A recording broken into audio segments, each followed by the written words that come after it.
अल्हम्दुलिल्लाहिल्लज़ी हदाना लिहाज़ा वमा कुन्ना लिनहतदिया लौला अन हदानल्लाह लक़द जाअत रुसुलु रब्बिना बिलहक़ अस्सलातु वस्सलामु अला अशरफिल अंबियाए वल मुरसलीन सय्यदिना व नबिय्यिना व मौलाना अबिल क़ासिम मुहम्मद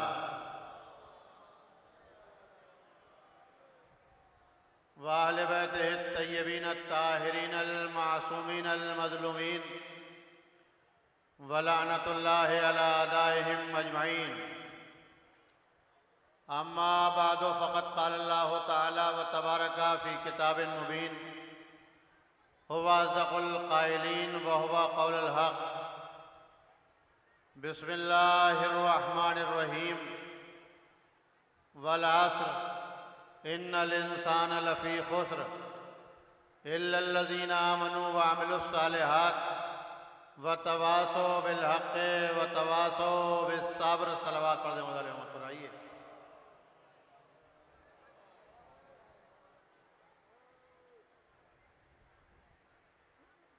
हाज़रीन मजलिस, इस वक्त की मजलिस में ज़ाहिरन मेरे हिस्से में दो काम हैं। पहली बात तो जगाना और दूसरी बात सुनाना।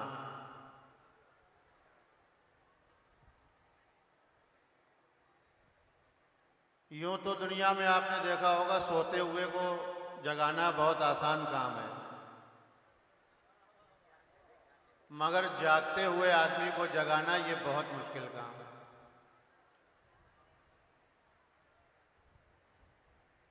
और जहाँ पर जाहिर सी बात है ख़वातीन मौजूद हों, वहाँ पर न बोलने का तसव्वुर ये एक बड़ा मरहला है। बहरहाल जो हज़रात इस पंडाल में लेटे हुए हैं, मैं अपनी मिंबर की जिम्मेदारी को फ़र्ज़ समझते हुए ये बात कह देना ज़रूरी समझता हूँ कि फ़र्श अज़ा के तक़द्दुस का ख्याल रखते हुए वो बैठ जाएं। एक बात ये समझ लीजिए कि जिसके लिए इन मजालिस का एहतमाम सदियों से होता रहा है और इंशाअल्लाह हमेशा हमेशा होता रहेगा, जब तक दोनों चीज़ें हौज़े कौसर पर न पहुंच जाएं,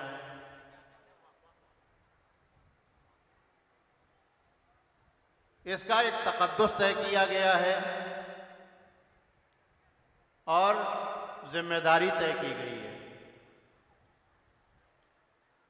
हम लोग जब किसी के दरबार में जाते हैं, दुनियावी हाकिम के पास जाते हैं, तो हमारी कोशिश ये होती है कि हम बड़े सलीक़े के साथ और बहुत कायदे के साथ उसके दरबार में जाएं,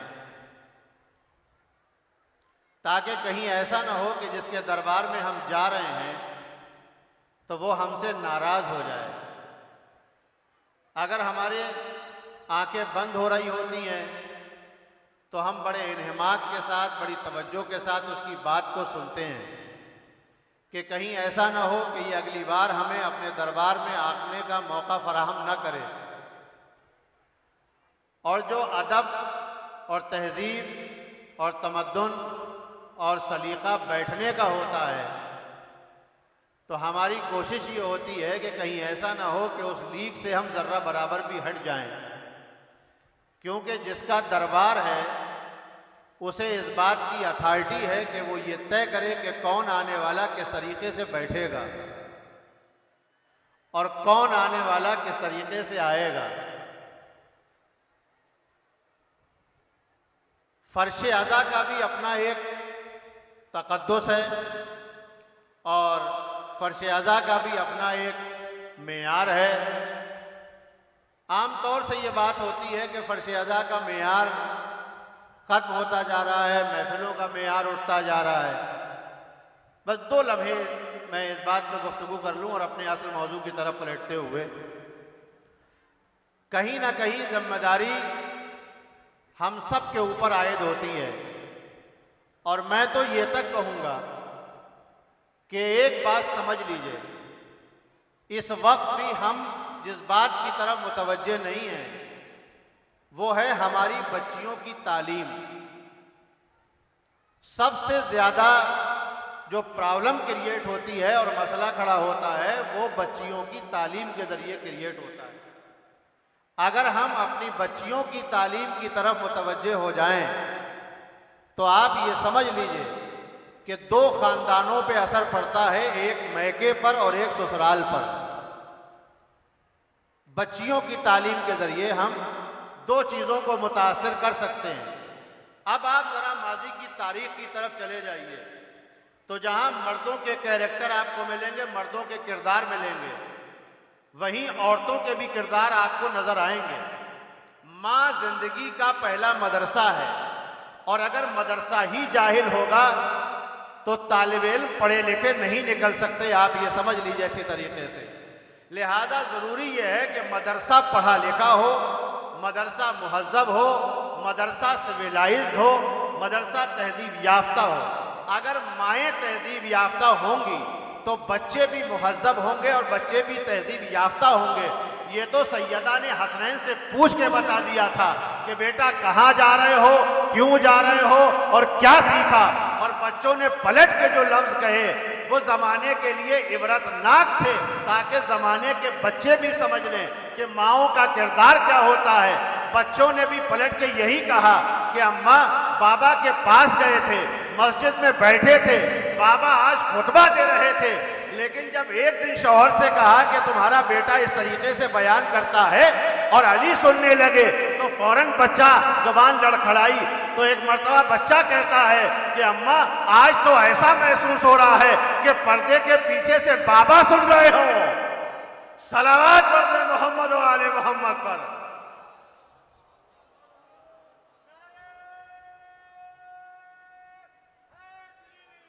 या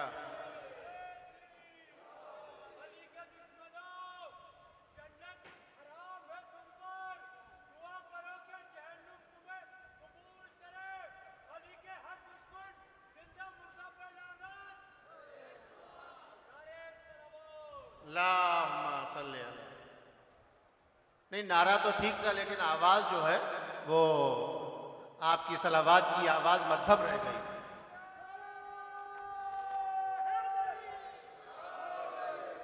अब सलावात भी ऐसे ही पढ़ लीजिए जो आसमान की बुलंदियों तक पहुंच जाए।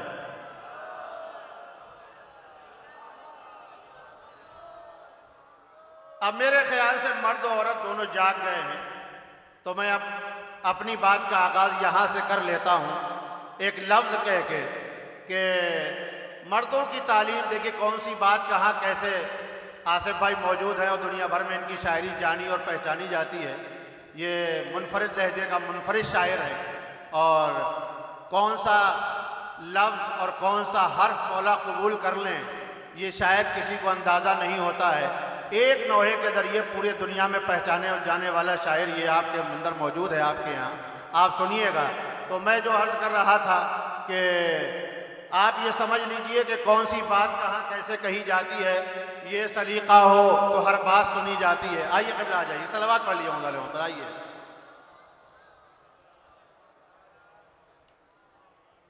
कौन सी बात कहाँ कैसे कही जाती है, ये सलीका हो तो हर बात सुनी जाती है। ज़रूरी नहीं है कि बहुत तेज़ आवाज़ में कोई बात कही जाए। मैं समझता हूँ कि ताजमहल का शहर है और बहुत से लोग आए हैं मजलिस में, वो ताजमहल घूमने के लिए गए हैं। हमारे सैथल से ही कोई बसें 2 बसें आई हुई हैं, लेकिन इत्तेफाक ये है कि मुझे सैथल का एक आदमी भी सुबह से लेकर अभी तक दिखाई नहीं दिया। तो मैं ये सोच रहा था कि ये लोग कहाँ जा रहे हैं। दोस्तों असल में दौरे पैगंबर में 2 तरीक़े के लोग थे। दौरे पैगंबर में 2 तरीक़े के लोग थे, एक हुकूमत वाले और एक जन्नत वाले। अब ये पहचानना दुश्वार था कि कौन हुकूमत वाला है और कौन जन्नत वाला है। तो कैसे पहचाने कौन हुकूमत वाला है, कौन जन्नत वाला है। अगर मैं यहाँ से किसी से कह दूं कि आप तो साहब ताजमहल घूमने आए हैं, तो बुरा मान जाएगा आदमी। अरे मौलाना कैसी बात कर रहे हो, हम तो महीने से करने 3 दिन से आए हुए हैं, कितनी परेशानी हुई, कितनी तकलीफ हुई, रात में बस का सफ़र किया हमने। तो हम कैसे पहचाने और ज़माने में कैसे पहचाना जाए कि कौन किसकी तरफ वाला है, कौन किसकी तरफ वाला है। इसलिए कि मुनाफिकत का बोलबाला है और कुफ्र का बोलबाला है। हर आदमी इधर वाला भी है, हर आदमी उधर वाला भी है। तो अब ये कैसे पहचाना जाए कि कौन किसका है, ये बड़ा मुश्किल दौर था। पैगंबर के ज़माने में भी 2 तरीके के लोग थे, एक तो जन्नत वाले, एक हुकूमत वाले। अगर किसी से कह दिया जाए कि तुम तो हुकूमत वाले हो तो बिगड़ जाता था। अरे तुम कैसी बात कर रहे हो, हम तो जन्नत वाले हैं, हम तो रसूल के पहलू में बैठे हैं, हम तो रसूल के साथ हैं, हम तो रसूल के साथ मरने मिटने को तैयार हैं। मगर कैसे पहचाने मेरे दोस्तों कि कौन हुकूमत वाला, कौन जन्नत वाला। ये मेरा ऐलान असली नहीं है, मैं फर्जी ऐलान कर रहा हूँ कि अभी जो दोपहर के बाद मजलिस होगी उसमें 500-500 रुपए के नोट बटेंगे। ओरिजिनल मत समझिएगा, कहीं मेरे पास पहुंच जाए कि वो मौलाना कहाँ गए, टोपी शेरवानी वाले, मदरसे वाले, कॉलेज वाले, यूनिवर्सिटी की बात करने वाले हैं, वो कहाँ गए जो 500 रुपए का ऐलान करके आए थे, कहीं आप मुझे ढूंढते पड़े। अगर मैं ऐलान करूं कि 500 रुपए का नोट बटेगा अभी दोपहर के बाद, इसके बाद जो मजलिस होगी, तो आप ये समझ लीजिए ताजमहल की ज़ियारत छोड़ के आदमी मौला के कदमों में आके गिर जाएगा कि हमें शहंशाहों से कुछ मिलने वाला नहीं है, जो कुछ भी मिलेगा वो इसी शहंशाहियत से। इसलिए कि जिन्होंने इब्ने अब्बास से कहा था कि इब्ने अब्बास दुनिया के तख्तो ताज चल जाएंगे मेरी टूटी हुई जूतियों के मुकाबले में, तुम्हारे दुनिया के तख्तो ताज चल जाएंगे। तो अगर ये ऐलान हो जाए कि 500 बटेंगे, तो ताजमहल वाले क्या, लाल किले वाले, सारे लोग यहाँ भीड़ लग जाएगी और मौलाना का आना हो गया दुश्वार कि मौलाना मिंबर पे कैसे पहुंचे। अब इंतजामिया आने लगी, अरे किबला कैसा ऐलान कर दिया, वो तो मिंबर के ऊपर वाले जीने पर भी लोग मौजूद हैं, मौलाना के बैठने की जगह नहीं है।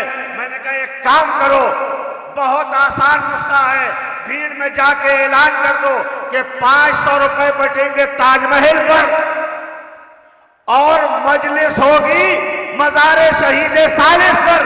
जो मजलिस वाला है वो यहाँ रह जाए, जो तबर्रुक वाला है वो वहां चला जाए। दौरे पैगंबर में 2 तरीके के लोग थे, एक हुकूमत वाले, एक जन्नत वाले। हुसैन इब्न अली ने करबला में फर्क कर दिया, जन्नत वाले इधर आ जाओ, हुकूमत वाले उधर चले जाओ। सलावत पढ़े मोहम्मद व आले मोहम्मद पर।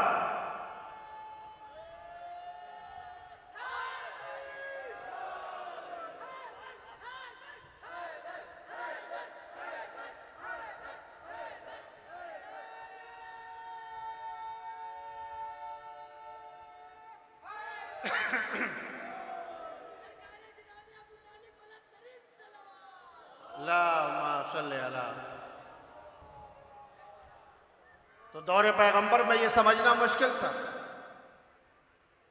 कि कौन हुकूमत वाला है, कौन जन्नत वाला है। तो मैं जो बात अर्ज कर रहा था बस वो उसका आखिरी जुमला ये कि अगर माँ की आगोश, आसिफ भाई एक जुमला याद आ गया यहाँ पर। मेरे दोस्तों, ये मजालिस का सिलसिला, मेरी माएँ बहनें बैठी हुई हैं, उनकी आगोशों में बच्चे हैं और इस मिंबर के तसद्दुक़ से दुआ भी यही है कि हर माँ की आगोश सलामत रहे। लेकिन एक बात समझ लीजिए, बच्चों को तालीम दिलाने से ज़्यादा अहम है बच्चों की तरबियत करना। मेरे दोस्तों ज़रा गौर कर लीजिएगा इस बात के ऊपर। मैं बहुत ही तारीख़ी जुमला आपकी मुअद्दब समातों की अदालत में रख रहा हूँ, आपकी मर्जी है। मैं ये नहीं कह रहा हूँ आप दाद दीजिए, आप वाही, इसका कोई मकसद नहीं है। लेकिन ये तो एक हौसला अफजाई का बस जरिया होता है, जाकिर को पढ़वाने का एक तरीक़ा होता है। एक अंग्रेज़ राइटर, बहुत बड़ा अंग्रेज़ राइटर गुजरा है, उसने बड़ी खूबसूरत बात कही, शायद दिलों में उतर जाए ये बात, दुआओं से नवाज दीजिएगा। वो कहता है कि मुसलमानों, अब कोई आदमी तुम्हारा दीन पढ़ने नहीं आएगा। ए मुसलमानों, कोई आदमी तुम्हारी किताब पढ़ने नहीं आएगा। ए मुसलमानों, कोई आदमी तुम्हारी शरीयत पढ़ने नहीं आएगा। एक काम करो, अपने दीन को अपने किरदार में उतार लो। हाय हाय हाय, अपने दीन को अपने किरदार में उतार लो, ताकि दुनिया तुम्हें देख के तुम्हारे दीन का अंदाजा लगा ले। अब आप जरा तारीख में ये अंग्रेज राइटर की बात सुन लीजिए। अब आप तारीख में पलट आइए, अपनी तारीख में। तो हमारे छठे इमाम जाफर सादिक अलैहिस्सलाम ने फरमाया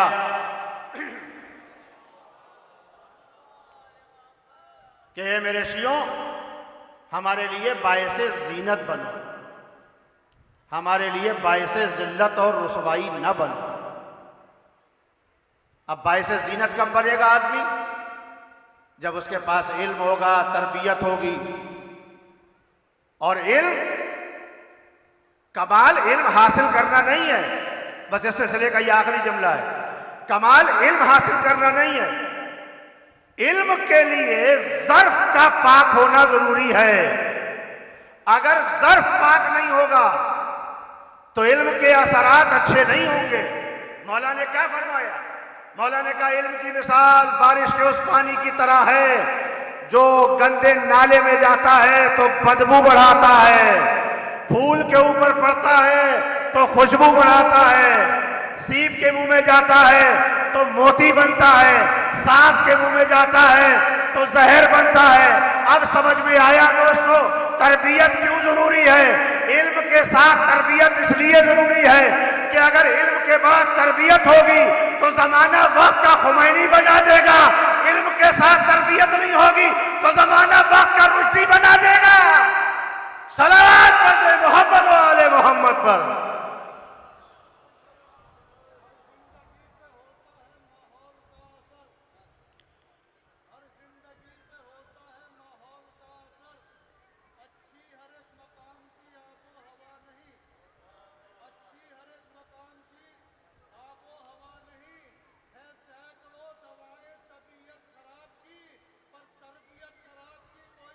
क्या कहने हैं, जिंदाबाद।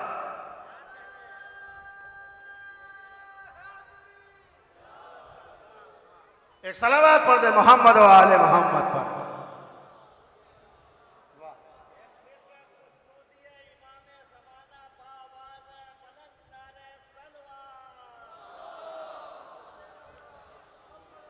अब यहां से लफ्ज सुनिए आप कि तरबियत का असर क्या है।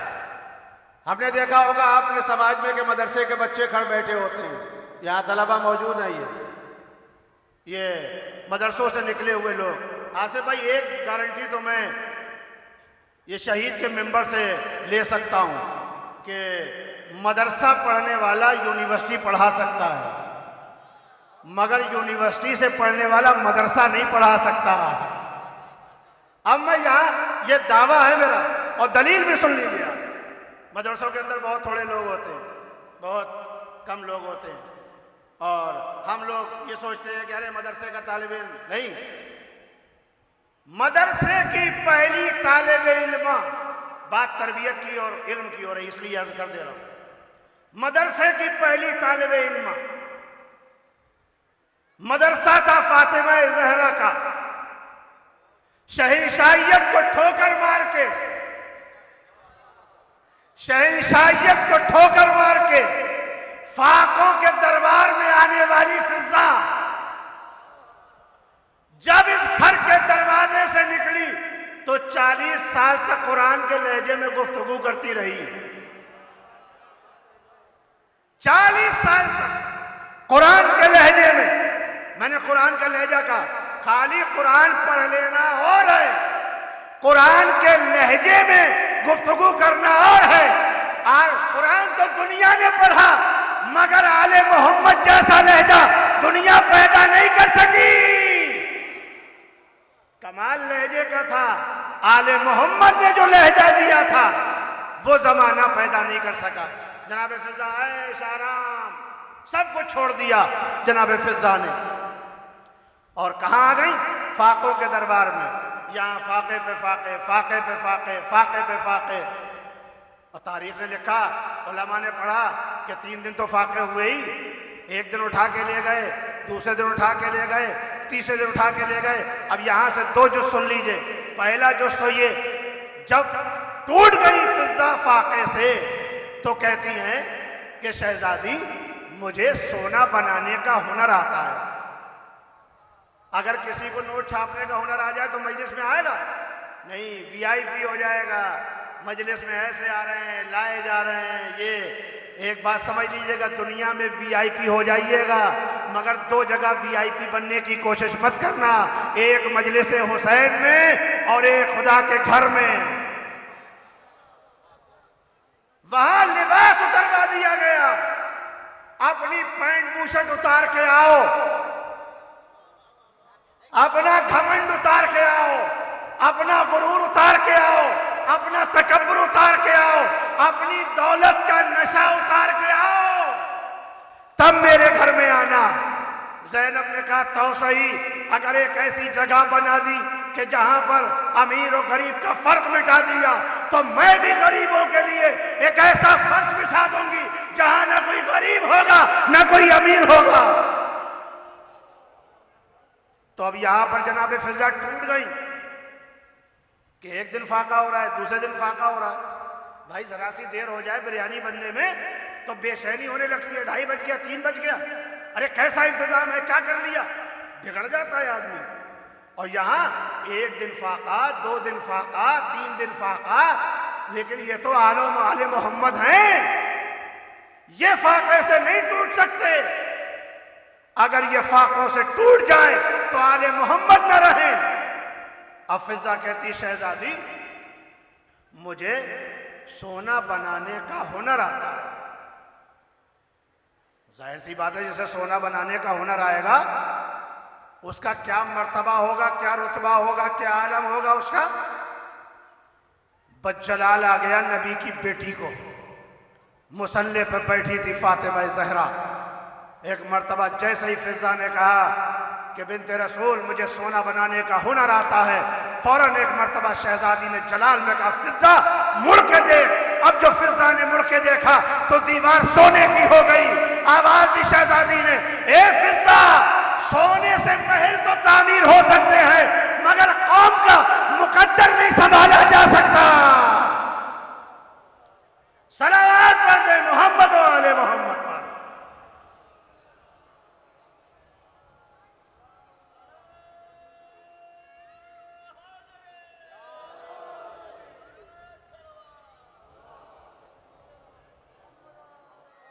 फिजा, सोने से महल तो तामीर हो सकते हैं मगर कौम का मुकद्दर नहीं संभाला जा सकता।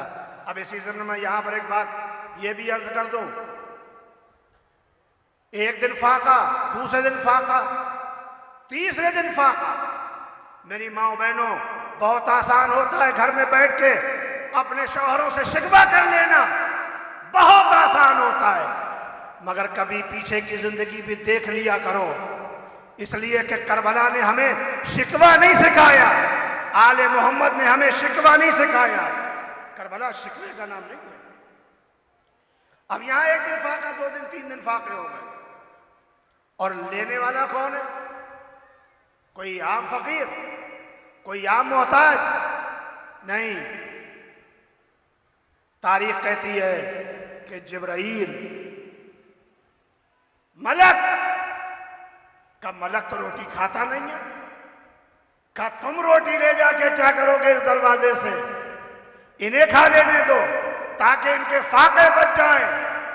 पलट के आवाज आई, हमने रोटियां इसलिए नहीं मांगी कि हम खा लें, बल्कि रोटियां तो इसलिए मांगी कि हम इस दरवाजे की अजमत बता दें कि फातिमा ज़हरा के दरवाजे के भिखारी को भी जिब्राइल अमीन कहा जाता है। कहा हमने रोटियां इसलिए नहीं मांगी। तो ये जनाब फिजा, अब इनकी तरबियत कैसे की गई। अब एक लफ्ज सुनिए आप, जब फिजा कनीज़े में आई तो पैगंबर ने फरमाया कि शहजादी एक दिन बिन्ते रसूल बेटी एक दिन काम तुम करना, एक दिन फिजा करेगी। हमारे घरों के नौकर और नौकरानियां, उनका तो मिजाज ही अलग होता है हम लोगों का। मैं बस 2 बातों पे गुफ्तगू तमाम कर दूंगा। नौकरानी से सारे काम, ये काम वो काम दुनिया भर के, रसूल अपनी बेटी को सबक दे रहे हैं। कायनात का सबसे बड़ा पैगंबर और कायनात बशरियत की सबसे बड़ी खातून, क्या कहा जा रहा है कि एक दिन काम तुम करना, एक दिन फिजा करेगी, एक दिन फिजा करेगी, एक दिन तुम करना। इस तरीके से एक दिन आराम तुम करोगी और एक दिन आराम फिजा करेगी। ये मिजाज। हमने नौकरानियों को नौकरानी ही रखा, लिहाजा वो नौकरानी रह गई। फातिमा ने फिजा की तरबियत करके फिजा को सिर्फ घर तक महदूद नहीं रखा, बल्कि करबला का अलंबरदार बना दिया। आप जरा इंतखाबे निगाहे नुबुव्वत और इस्मत और तहारत देख लिया। यहीं के लिए तय नहीं किया था, बल्कि जनाब फिजा को करबला के लिए मुंतखब किया था कि ये माँ बन के जाएंगी, ये कनीज बन के नहीं जाएंगी। अब जरा अंदाजा लगाइए कि हमारे घरों में होता क्या है कि अगर बच्चों ने नौकरानी को कहीं धोखे से आंटी वांटी कह दिया तो हमारे घर की बीवियां और औरतें बिगड़ जाती हैं। अरे तुम्हें तमीज नहीं है कि वो नौकरानी है। मगर हाय रे, अजमत फातिमा ज़हरा अपने बच्चों से भी फिजा को मां कहलाया। अपने बच्चों से मां कहलवाया है जनाब फिजा को। हसनैन ने मां कहा है जनाब फिजा को। तो इल्म के साथ जरूरी यह है कि तरबियत हो, और तरबियत का ये तरीका। अब आप अगर मर्दों में आ जाएं तो आमतौर से ये होता है कि कोई नौकर हुआ, हमारे घर के नौकर जो होते हैं, हम उनको बाजार लेके गए किसी खुशी के मौके पर, सामान दिलवा रहे हैं अपने आप शोरूम से, और बाहर निकल के आए एक ठेले से 100 रुपए की बनियान और 100 रुपए का नेकर और 100 रुपए का लोअर दिलवा दिया, ये लो चलो, इस तरीके से। लेकिन आप मिजाज देखिए ज़रा कि मौला लिबास ले लीजिए, ले लूँगा, मौला ले लीजिए लिबास, ले लूँगा, कोई बात नहीं। कहा मौला बहुत बोसीदा हो गया लिबास, ले लीजिए। कहा ठीक है चलो ले लेता हूँ। अब मौला लिबास लेने के लिए चले। अपने यहाँ क्या होता है, हर बड़े आदमी के साथ 2-4 छोटे आदमी लगे होते हैं, तारीफ हो ये और वो। अब ये तो मनसब इमामत व नबुव्वत है, ये तो मनसब इस्मत व तहारत है, यहाँ कौन ना आ जाए।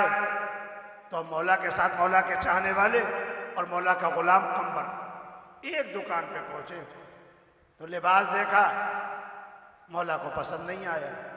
दूसरी दुकान पे पहुंचे, लिबास देखा, मौला को पसंद नहीं आया। तीसरी दुकान पे पहुंचे, लिबास देखा तो फिर मौला को पसंद नहीं आया। अब जाहिर सी बात है, हम लोग जब मार्केट में जाते हैं तो अगर ऐसा हो जाए तो पारा चढ़ने लगता है कि अरे ये क्या बात है, अरे ले लो लिबास लेना है। तो सहाबी भी थे मौला के, कहा मौला आपको लिबास पसंद नहीं आ रहा है। मेरे दोस्तों जाग के सुन लीजिएगा, खुदा की कसम बड़ी मेहनत की है इस लफ्ज के लिए। मौला कहते पसंद तो आ रहा है, मगर मैं ये देख रहा हूं कि जिसके यहां से लिबास लूं वो मुझे जानता ना हो। जरा गौर कर लीजिएगा बात के ऊपर। मैं जिसके यहां से लिबास खरीदूं वो मुझे जानता ना हो। तो सहाबियों ने पूछा मौला ऐसा क्यों?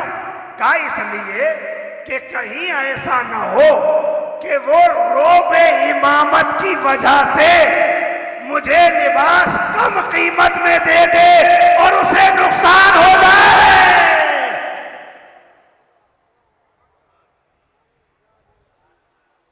कहीं ऐसा ना हो कि वो रोबे इमामत की वजह से मुझे लिबास कम कीमत में दे दे और उसे नुकसान हो जाए।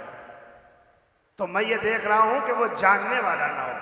अब एक दुकान पे पहुंचे तो उसने थोड़ा तल्ख लहजे में मौला से बात की, तो मौला ने जानते थे कि ये अब भी जानता है, तो मौला ने 2 लिबास लिए, एक अच्छा वाला लिबास और एक खराब वाला लिबास। मेरे दोस्तों, ईमानदारी के साथ बताओ, अच्छा वाला लिबास किसे देते तुम और खराब वाला किसे देते? अब जाग नहीं रहे हो लग रहा है मुझे। कुछ लोग सो रहे, जगा लीजिए, पहलू में जगाते रहिए कम से कम।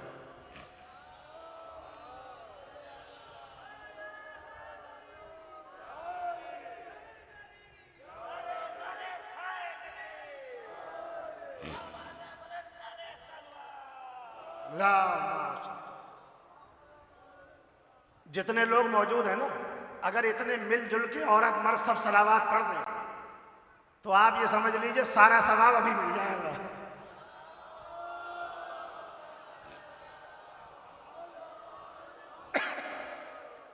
तो मौला ने 2 लिबास लिए, एक अच्छा वाला और एक थोड़ा खराब क्वालिटी का। हम लोग होते तो अच्छा वाला, ये देखो कैसा लिबास, बहुत अच्छा, और साथ में रहने वाले भी कहते अरे वाह ये क्या लिबास, बहुत बेहतरीन लिबास है। और खराब वाला फौरन गुलाम को देते कि लो अपने नौकर को, ये लो चलो चलो लिबास तुम्हारा, अपना हैप्पी दिवाली करो, होली मनाओ। बशरियत में अली जैसा इमाम पैदा ही नहीं हुआ। दुनिया के हाकिम अपने जुल्म की वजह से कत्ल हुए हैं, मगर कायनात बशरियत का इकलौता आदिल है जो अपनी अदालत की वजह से कत्ल हुआ है। इकलौता हाकिम ऐसा जो ये बात कह सकता है कि मेरी सल्तनत में कभी भी कोई एक आदमी भी भूखा नहीं सोया है।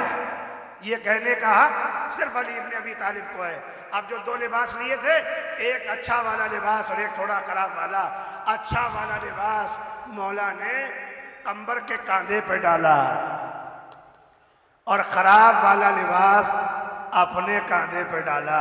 दोस्तों, जुमला बहुत आहिस्ता से कहूंगा मगर जोर से सुन लीजिएगा कि फौरन पलट के सहाबियों ने कहा अरे मौला, अच्छा वाला आप लेते, खराब वाला कंबर को देते। अली का जवाब आया, अच्छा वाला गुलाम को इसलिए दिया ताकि किसी गुलाम को एहसास गुलामी ना हो जाए। सलावत मोहम्मद वाले मोहम्मद पर।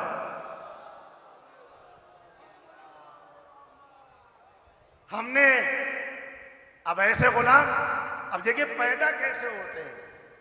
मैं अब भटक गया तो भटक ही गया, लेकिन जहां भी जा रहा हूं ठीक जा रहा हूं। ऐसे गुलाम पैदा कैसे होते हैं? हम लोग दम भरते डायरेक्ट अली बनने का।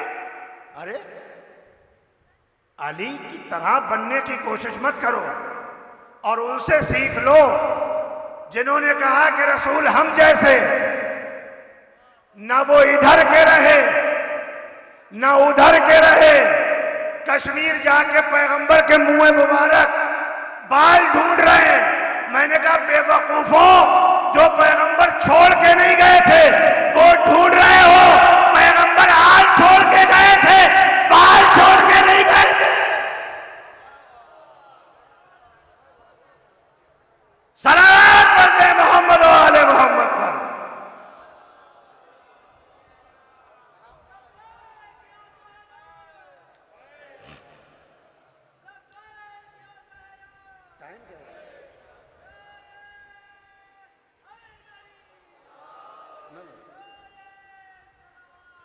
अरे टाइम बस वक्त तमाम हो चला। 2-3 दिन जल्दी जल्दी सुन लीजिए आप कि ऐसा से गुलामी ना हो किसी गुलाम को। हम डायरेक्ट बनने की कोशिश मत करिए।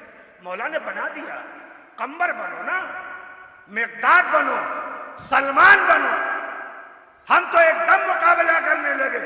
हमारी माएं बहनें फातिमा ज़हरा नहीं, फातिमा ज़हरा बनने की कोशिश मत करो, फिज़्ज़ा बनने की कोशिश करो ताकि कम से कम वहां तक पहुंच जाओ। सलमान, मौला भूख लगी है, गुलाम कैसे बनते हैं? मौला भूख लगी है, हमें एक टाइम अगर कहीं खाना देर से मिले तो माँ पे नाराज, बहनों पे नाराज, बीवी पे नाराज, और यहां मौला भूख लगी है, मौला कह रहे डेला उठा ले। एतबार देखिए आप कैसे पैदा होता है और कितनी जल्दी खत्म हो जाता है। दुनिया में इकलौती चीज एतबार है जो सबसे मुश्किल से पैदा होता है और सबसे आसानी के साथ चला जाता है। आले मोहम्मद का कमाल ही ये है कि आले मोहम्मद ने जमाने में एतबार पैदा किया। जमाना समझा कि पैगंबर जाहिल है, पैगंबर नाताकत है, पैगंबर कमजोर है, पैगंबर कुछ जानते नहीं है। 40 साल क्या करता रहा अल्लाह का रसूल? जुमला सुन लीजिए, 40 साल तक अल्लाह के रसूल ने अपने इखलाक के पानी से अरब के सहनों की बंजर जमीनों को सींचा, और उसके बाद 23 साल में अली इब्ने अबी तालिब की मदद से इस्लाम का शजर लगाया ताकि ये दरख्त कभी सूखने ना पाए। सलमान कहता है मौला भूख लगी, बस आखिरी 2-3 जुमले का डेला उठा ले। डेला उठाया, सोने का हो गया। कमाल किस बात का है? तुम तो अली के हाथ को कमाल समझ रहे हो। अली के हाथ में कमाल नहीं, अली के इरादे में कमाल है। और अली उस शख्सियत का नाम है जिसकी नीयत का नाम है मौत और ठोकर का नाम है हयात। अगर इरादा कर ले तो जिंदा मुर्दा हो जाए, और ठोकर मार दे तो मुर्दा जिंदा हो जाए। अब डेला उठाया, सोने का हो गया। हम लोग होते, अगर हम आप होते तो डेला जल्दी से जेब में रख के, और ये जा रहे वो जा रहे कि कहीं मौला देख ना ले, काम आएगा।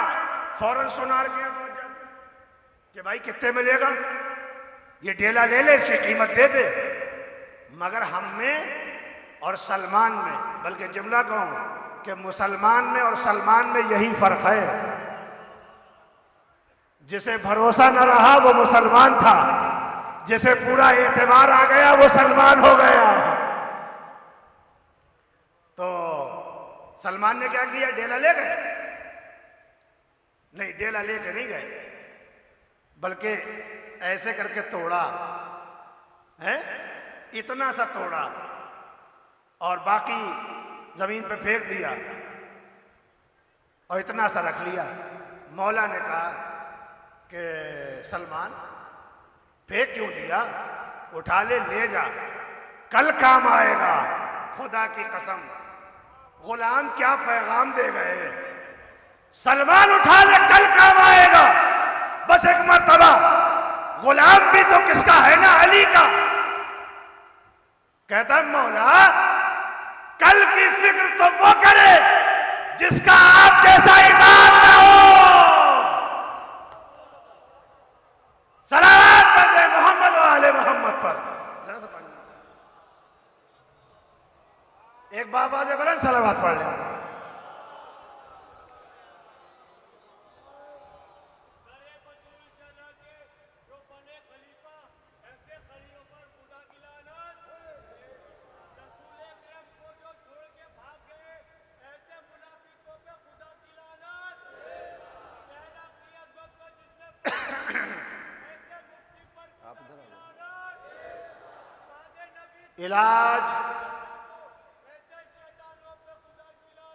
इलाज उनका नहीं है किसी जमाने में, झुलस गए हैं जो जहरा का घर जलाने में। इसीलिए तो मुसलसल शराब पीता था। यजीद पैदा हुआ था शराब खाने में। यजीद तेरा खजाना जो हो गया खाली, तो भर दी लानतें हमने तेरे खजाने में। अब एक सलावत पढ़ लीजिए मोहम्मद वाले मोहम्मद पर। भाई ये टॉपिक नहीं था, लेकिन अब आ गया कि मौला ने गुलाम कैसे बनाए। हम गुलाम बनने की कोशिश करें, अली से मुकाबला न करें। मौला ने कहा मेरा मुकाबला दुनिया के इन शहंशाहों से मत करना, इसलिए कि मैं मासूम, ये गुनहगार, मैं पाकीज़ा किरदार, ये बद किरदार।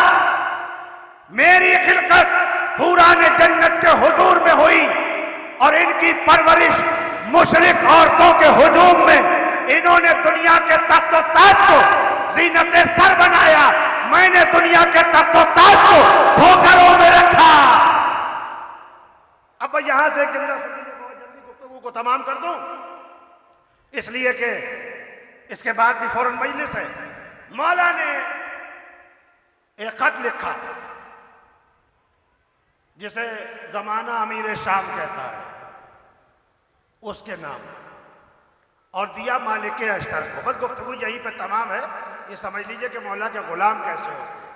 और मैंने जिस आयत की तिलावत का शरफ हासिल किया था उसका पूरा मकसद भी यही है कि ज़माने की कसम इंसान घाटे में है, और वो लोग घाटे में नहीं हैं जो साहिबान ईमान हैं। यानी जितने बेईमान हैं सब घाटे में हैं, और जितने ईमानदार हैं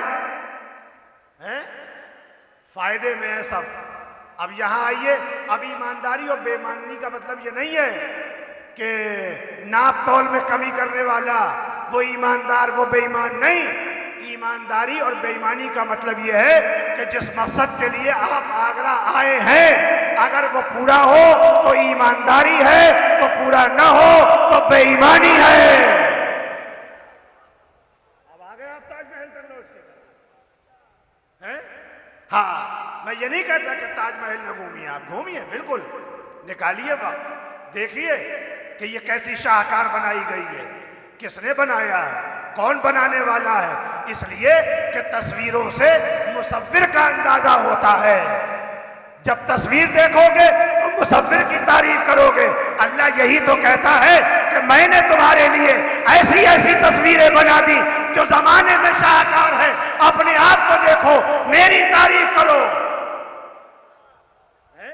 मैंने तुम्हें भी तो खूबसूरत बनाया, ताजमहल ही थोड़ी खूबसूरत है, तुम भी तो खूबसूरत हो। तस्वीरें देखो, मुसव्विर का अंदाजा लगाओ। फिर मैंने अलग अलग बनाए, हर किसी को अलग, हर सैंपल अलग, हर एक का अंगूठा अलग, हर किसी की आंख की शुआएं अलग। माबूद इतने अलग बना डाले का अगर यहीं पर रुक जाता तो जमाना कहता कि एक जैसे बनाना नहीं आते थे, लिहाजा मैंने करोड़ों अलग बनाए तो शाहकार, मगर 14 एक जैसे बनाए। चले तो एक जैसे, उठे तो एक जैसे।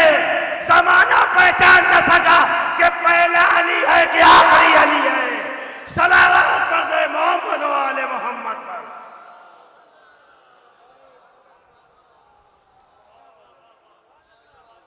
तो आप मुसव्विर को देखिए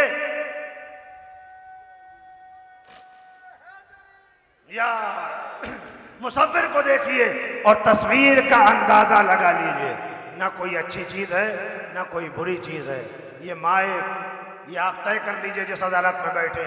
इस्लाम, कोई कहता है कि अरे बड़ा टिपिकल मैटर है, इस्लाम कैसे समझे, दीन कैसे समझें, शरीयत कैसे समझे। मैं 2 लफ्ज़ों में पूरा इस्लाम समेट के रख रहा हूँ। इस्लाम बाप की हाँ का नाम है और बेटे की नहीं का नाम है। इस्लाम बाप की हाँ का नाम है, बेटे की नहीं का नाम है। दावत जुलशीरा में अली की हाँ ना होती तो इस्लाम ना होता, करबला में हुसैन की नहीं ना होती तो इस्लाम ना होता। कोई चीज, ये माइक ना अच्छा ना बुरा, इस्तेमाल बताएगा कि अच्छा है या बुरा, कौन सी चीज कैसी है। एक लफ्ज सुन लीजिए यहां पर, ये माइक ना कोई अच्छी चीज है ना कोई बुरी चीज है, इस्तेमाल बताएगा। अभी आप गालियां बकिए तो बहुत बुरी चीज है, अभी कायदे की बात करिए तो बहुत अच्छी चीज है। ये कैमरा ना अच्छी चीज है ना बुरी चीज है। अगर इस्लाह के लिए है तो बहुत अच्छी चीज है, अभी दंगा करा दे तो बहुत बुरी चीज है। चाकू ना अच्छी चीज है ना बुरी चीज है, हिफाजत के लिए रखिए तो बहुत अच्छी चीज है। किसी के नाहक घोंप दीजिए तो बहुत बुरी चीज है। तलवार ना अच्छी चीज है और ना बुरी चीज है। अगर नाहक चले तो बहुत बुरी चीज है। नस्लों का जायजा लेके चले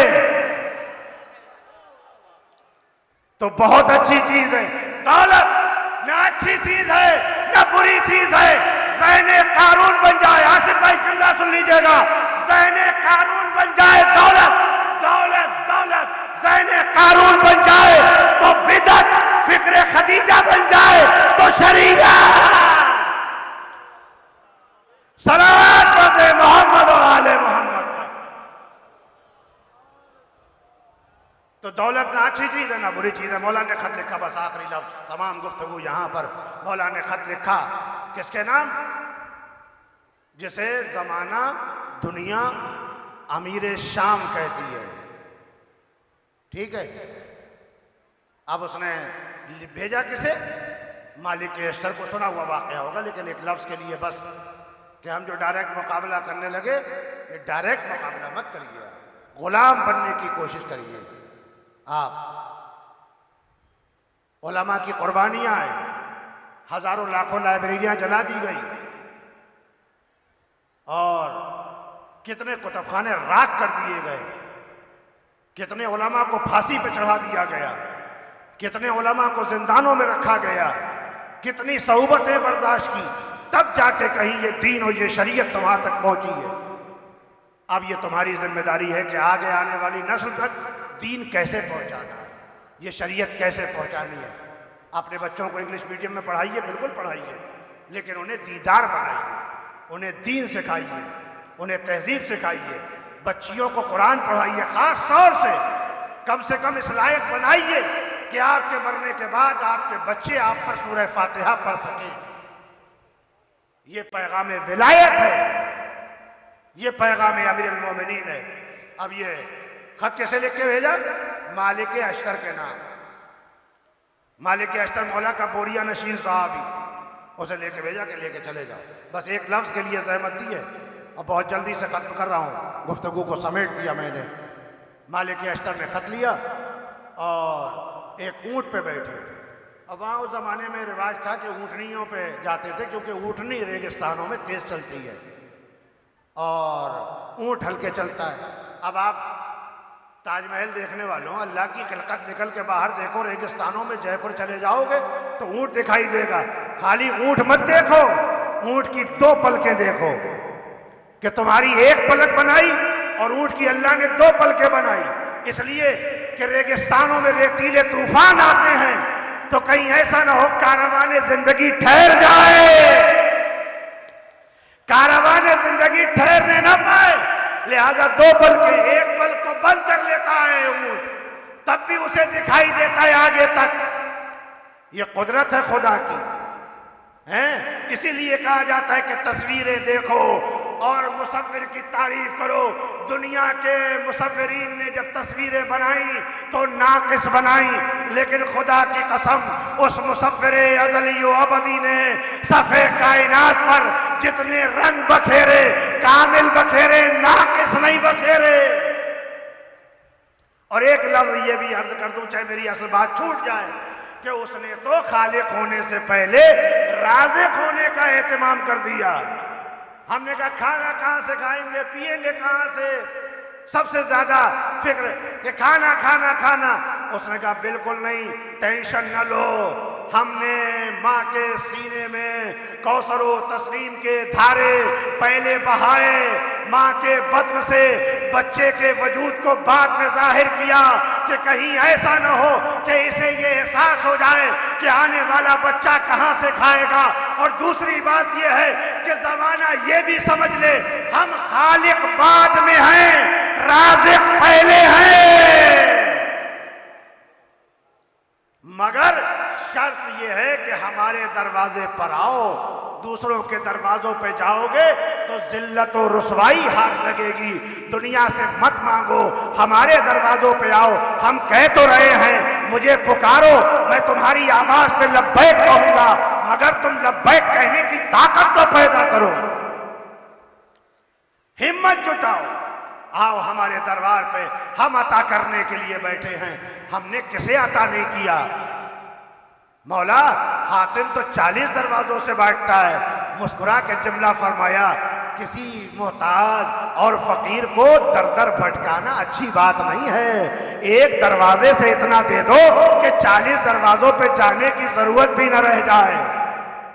तो मालिक अश्तर खत लेके अमीर शाम के पास।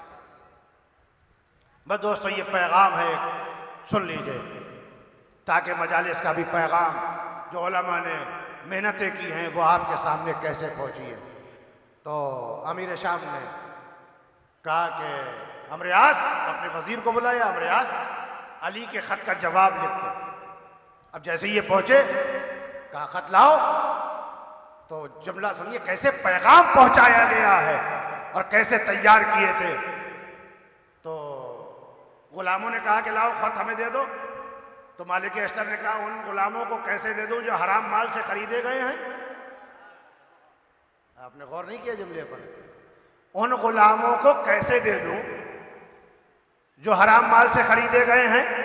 तो कहा कि वजीर को दे दो। कहा जब अमीर जालिम है तो वजीर खाइन होगा, इसे कैसे दे दूं। तो कहा कोई किसे देगा। कहा कोई मामूली आदमी का खत नहीं है, ये अली इब्न अबी तालिब का खत है, मेरे अमीर का खत है। अपनी जगह से उठ खड़ा हो और ये खत ले ले। अब खत दे दिया। बहुत तफसील नहीं पढ़नी, बस एक जुमला अर्ज कर दूं यहाँ पर। खत दे दिया, खत पढ़ा। जाहिर सी बात है अली इब्न अबी तालिब का खत कोई मामूली बात तो है नहीं। नहज बलागा में मौजूद है। नहज बलागा अली के फ़ज़ाइल व कमालात के समंदर का नाम नहीं है, बल्कि अली के फ़ज़ाइल व कमालात के समंदर से एक कतरा निकाला गया तो नहज बलागा तामीर हो गई। आप ये समझ लीजिए, जब मिंबर छीने जाते हैं, जब मिंबर छीने जाते हैं तो आले मोहम्मद अपने खुतबात के जरिए ज़माने को किताबें देते हैं। जब अली को बोलने का मौका मिले तो नहजे बलागा बनती है।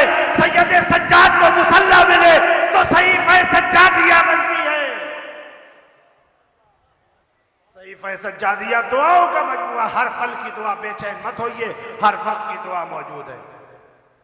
तो कहा खत लिखा और खत पढ़ने के बाद कहता है कि अमरियास जवाब लिख दे। बस जुमला सुन लीजिए और याद रख लीजिएगा इस जुमले को। नौजवानों तुम्हारे लिए खास तौर से ये। कहा लिखो जवाब। कहा क्या लिखूं।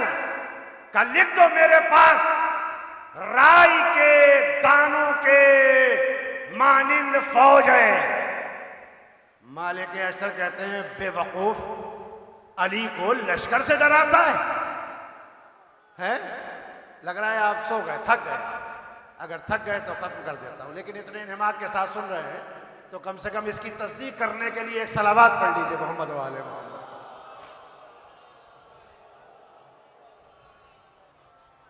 देखिए सलावात जब हल्की होती है किबला तो इसका इशारा होता है कि अब आप उतर आइए।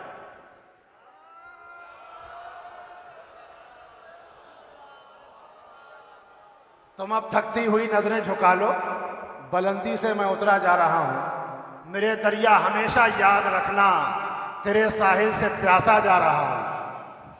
तो किसी भी आदमी को अपने समंदर की जिम्मेदारी है कि कभी भी साहिल से प्यासा न भेजे। और ये तो आले मोहम्मद के फजाइल का ठाटे मारता हुआ समंदर है, इसमें तो जो आ जाए वो मस्त हो जाता है। तो मालिक अश्तर कहते हैं, तैमा इब्न अदी कहते कि तुझे नहीं मालूम कि मेरे मौला ने एक मुर्ग पाल रखा है जिसका नाम मालिक अश्तर है।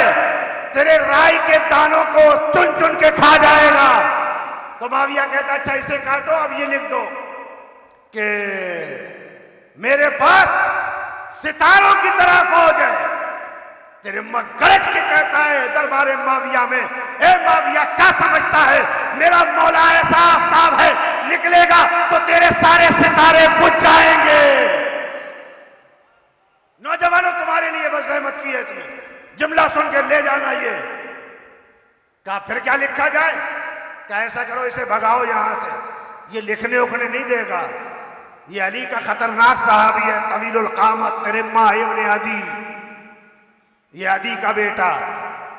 तो इसे झूठे मुकदमे में फंसा दिया कि जिस ऊंटनी से ये आए हैं वो तो मेरी चोरी हो गई थी।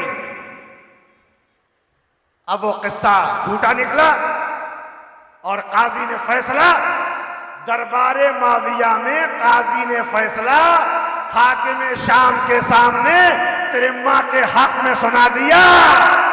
तरिम्मा ने जमाने को बता दिया कि हक चाहे दरबारों में हो या बाजारों में काबिले शिकस्त नहीं होता। हक दरबार में रहे या बाजार में काबिले शिकस्त नहीं होता। तो अब जब कोई मामला नहीं बन पाया तो ये तड़प रहा था बुरी तरीके से, कहता है इसे भगाओ। जब कुछ ना बना तो अमीर शाम बिगड़ के कहता है, जुमला सुन लीजिए और याद रख लीजिए, हे अमरे आस, हम तुम्हें इतना खिलाते पिलाते हैं मगर तुम में कोई तिरिम्मा इब्ने अदी नहीं बन सका। तो अमरे आस जैसा मक्कार कहता है, हे माविया, तिरिम्मा बनना बड़ी बात नहीं है, अगर तू अली बन जाता तो हम तिरिम्मा इब्ने अदी बन जाते। सलात दे मोहम्मद वाले मोहम्मद पर।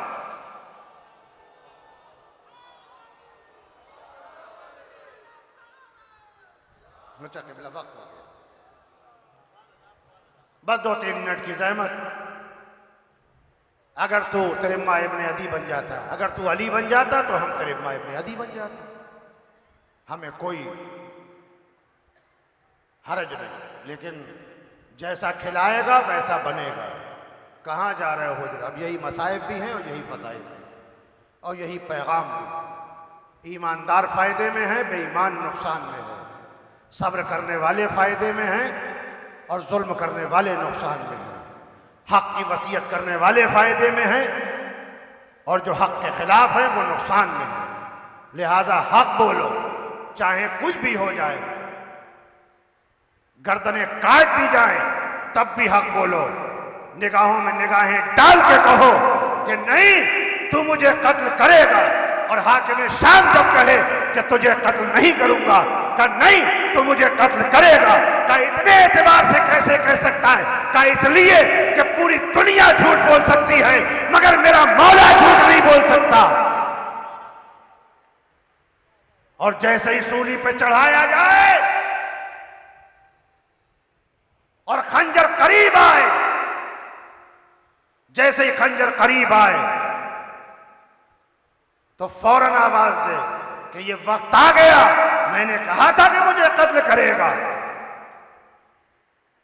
सूली पर लटका दिया गया। मुखबिर ने जाके खबर दे दी, वो तो ये कह रहा है, एतबार देखो अली के चाहने वालों का, नहीं तो मुझे कत्ल करेगा। हुज्र कहाँ जा रहे हो? मेरे नौजवानों, ये जुमले बहुत जरूरी हैं हमारी जिंदगी के लिए जो मैं अर्ज करने जा रहा हूं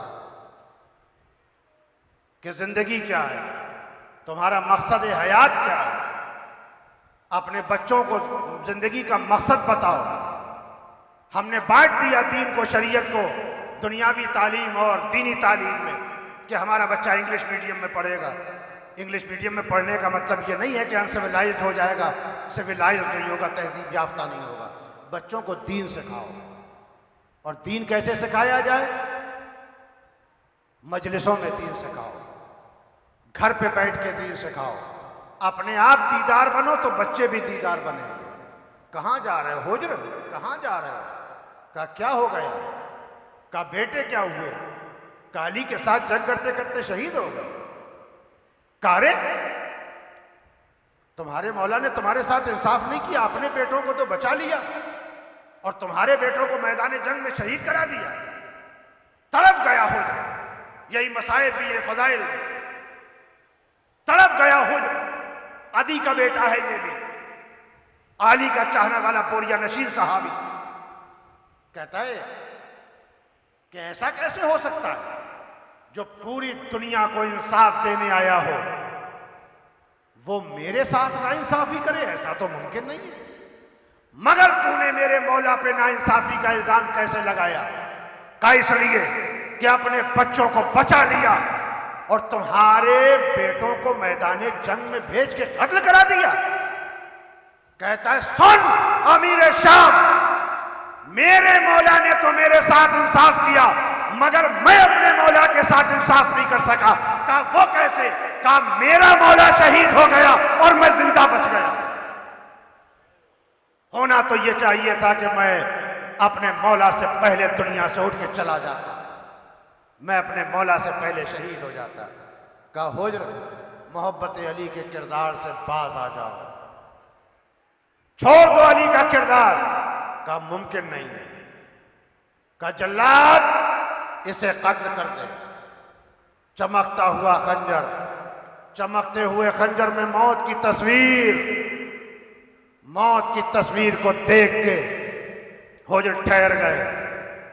का रुक जा, रुक जा, 2 रकत नमाज की मोहलत दे दे। बहुत लोग टकराते हैं कि नमाज आज़ादारी, जो आज़ादारी है वो नमाज है, जो नमाज है वो आज़ादारी है।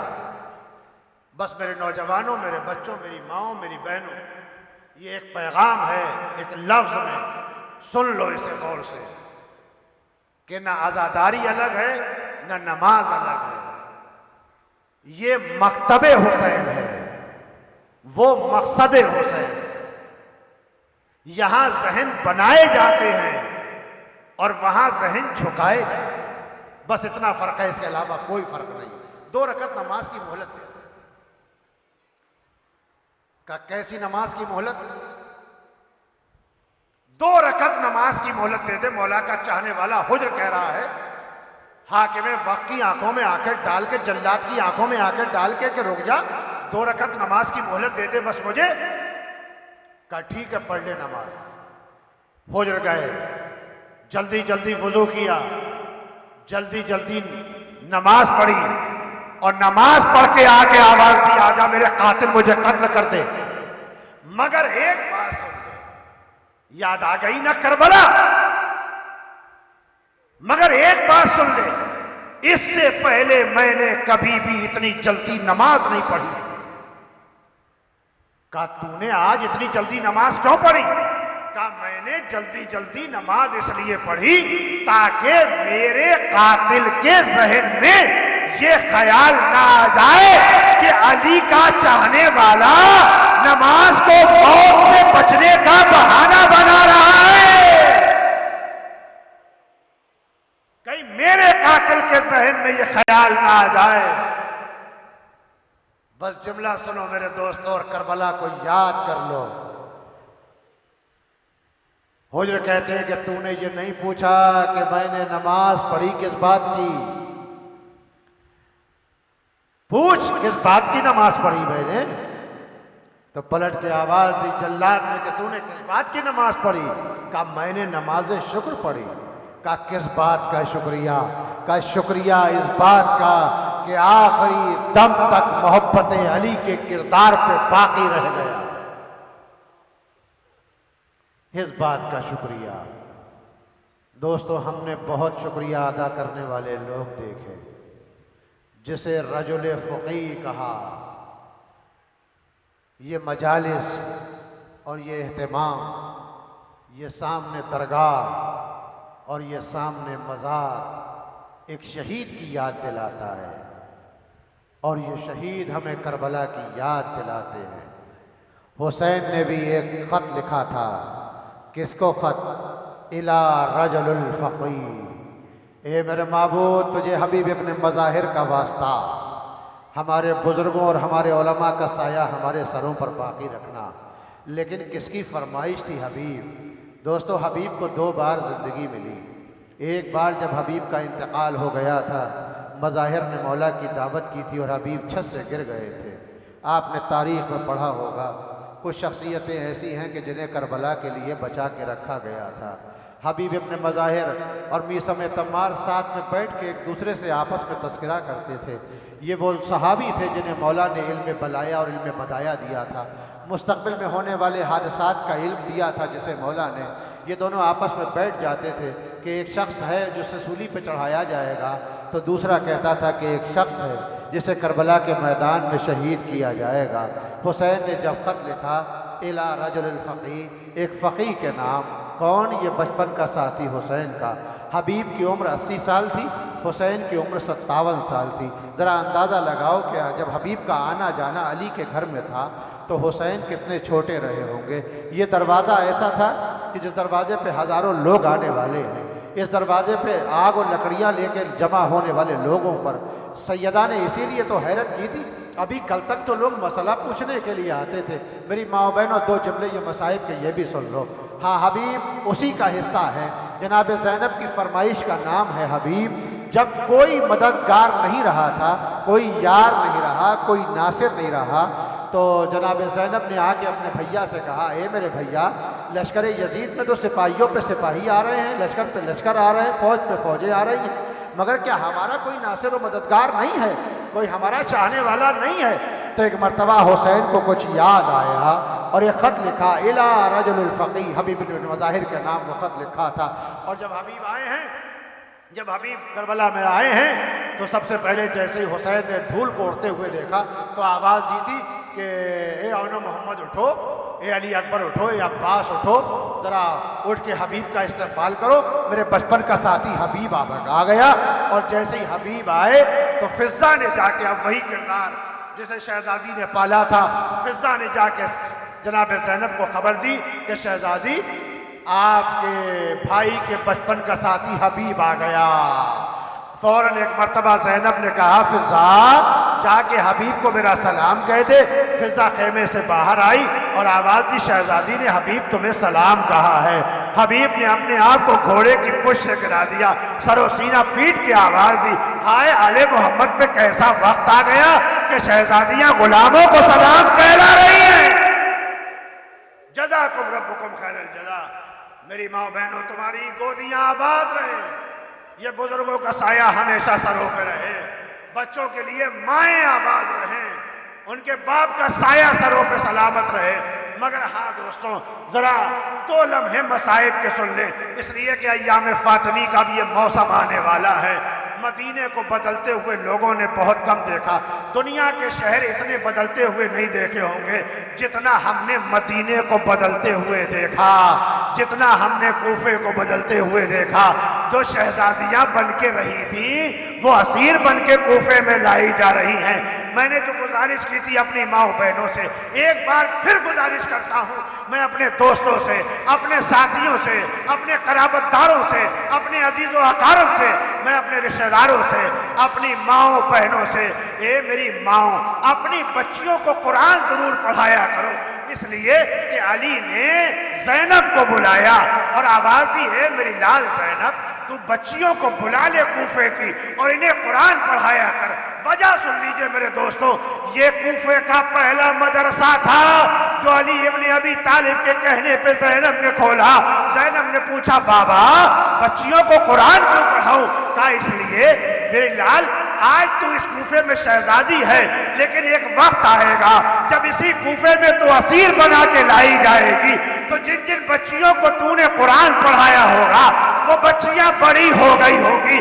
जब ऐलान हो रहा होगा, एक कूफे वालों, बागियों का काफिला आया है, कोई पत्थर मार रहा होगा, कोई आग बरसा रहा होगा, तो ए ज़ैनब, जो बच्चियां तुझे पहचान लेंगी तो शायद आवाज दे, अरे ये बागियों का काफिला नहीं है, ये तो हमारी मुअल्लिमा-ए कुरान का काफिला।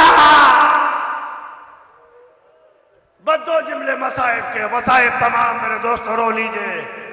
शहजादी भी यहीं पर आपके आंसुओं का नजराना लेने के लिए आई है, एक छोटी सी बच्ची भी आई है। लेकिन हाँ, जब ज़ैनब ने ये कूफा छोड़ा तो हबीब इब्न मज़ाहिर को बुला के कहा, ए हबीब, ये मदरसा तुम्हारे हवाले, अब तुम्हारी जिम्मेदारी है कि यहाँ के बच्चों और बच्चियों को कुरान पढ़ाओ, ताकि जब हम असीर करके लाए जाएं और ये आवाज फजा में गूंजे कि बागियों का काफिला है, तो कम से कम ये लोग पहचान लें उम्मे हबीबा, अरे वही कुरान पढ़ी हुई औरत। कमाल हो गया, ज़ैनब पे क्या गुजरी होगी। अरे जैसे ही उम्मे हबीबा सामने आई, ए उम्मे हबीबा, तूने पहचाना नहीं?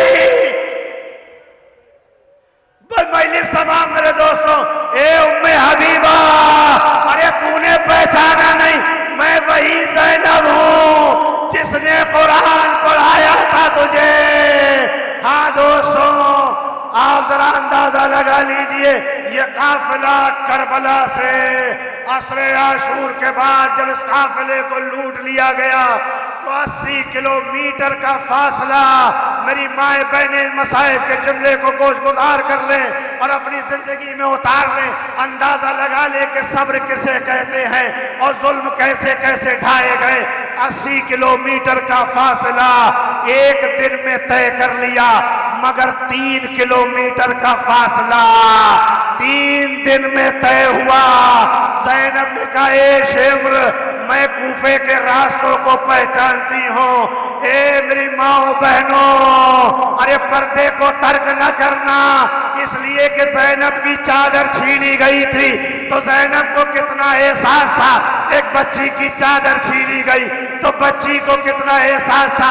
ज़ैनब ने शिम्र को बुला के कहा, ये शिम्र, हमें उन रास्तों से ले जा जिन पे लोग ज्यादा चलते नहीं हैं, इसलिए कि मैं कूफे के रास्तों को जानती हूँ। मगर शिम्र कहता है, ए ज़ैनब, ए सैयदे सज्जाद, ऐसा नहीं हो सकता। हम तुम्हें ऐसे दरबार, ऐसे रास्तों से नहीं ले जाएंगे, बल्कि ऐसे रास्तों से गुजरना होगा, अरे जिन पर लोगों का मजमा, तमाशाइयों का मजमा। बस एक मर्तबा अरे अली की बेटी को जला लाया, बीवियों को बुलाया, ए बीवियों मेरे करीब आओ, मैं बद्दुआ के कलमात जारी करती हूँ, तुम आमीन कहना। जैसे ही ज़ैनब के हाथ उठे, सरे हुसैन की तरफ निगाह गई, अरे आश्क रवा थे, ए भैया क्या हो गया। बस एक मर्तबा आवाज आई, ए मेरी बहन, बद्दुआ न करना, जैसे ले जाना चाहते हैं वैसे चली जाओ, वरना हुसैन की शहादत का मकसद खत्म हो जाएगा। ज़ैनब ने आवाज दिए, मेरे भैया, जिन रास्तों से गुजारा जाएगा, ज़ैनब उन रास्तों से गुजर के जाएगी। ये अली की बेटी को